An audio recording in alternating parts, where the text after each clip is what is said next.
करामल खोखर साहब तशरीफ लैके आए ने। बड़े ही मोजद और बड़े ही प्यार वाले साडे दोस्त ने।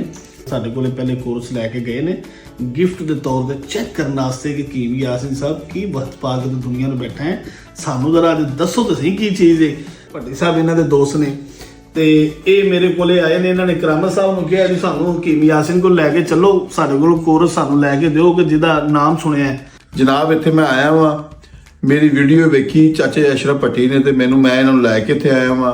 हकीम ने यासीन ने बड़ी इज्जत दी है और अगे मैं मैडिसन इन्होंने यूज़ की है। जनाब छिक्के छड़वा देंदी है।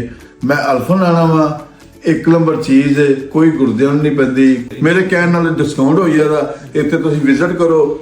ਇਹ ਸ਼ਦਰੇ ਇਹਨਾਂ ਦਾ ਹੈਗਾ ਦਵਾਖਾਨਾ, नहीं तो मेरे नाल राबता करो। मैं ਤੁਹਾਨੂੰ ਲੈ ਆਉਣਾ, ਮੇਰੇ ਭਰਾ ਨੇ ਭੈਣਾਂ ਨੇ जिन्ने भी दोस्त अहबाब ने ਜਿਹੜੇ परदेसी ने बाहर ਦੇ मुल्क ਜਾਂਦੇ ਨੇ ਜਾਂ ਜਿਹੜੇ ਜੇਲਾਂ ਕੱਟ ਕੇ ਆਉਂਦੇ ਨੇ, ਪਾਣੀ ਖਾਣੇ 2 ਨੰਬਰ ਹੁੰਦੇ ਨੇ, ਉਸ ਵਜ੍ਹਾ ਤੋਂ ਬੰਦਾ ਨਾ ਮਰਦ ਹੋ ਜਾਂਦਾ ਹੈ। ਇਹ ਜਨਾਬ ਇਹਨਾਂ ਦਾ ਜਿਹੜਾ ਸਪੈਸ਼ਲ ਜਿਹੜਾ ਕੋਰਸ ਹੈ ਸ਼ਾਦੀ ਕੋਰਸ, ਉਹ ਇਹਨਾਂ ਦਾ ਜਿੰਨੇ ਵੀ ਹਕੀਮ ਨੇ ਉਹਨਾਂ ਦੇ ਸਿਰ ਦੇ ਛਿੱਤਰ ਮਾਰਿਆ ਔਰ 1 ਨੰਬਰ ਕੋਰਸ ਹੈ।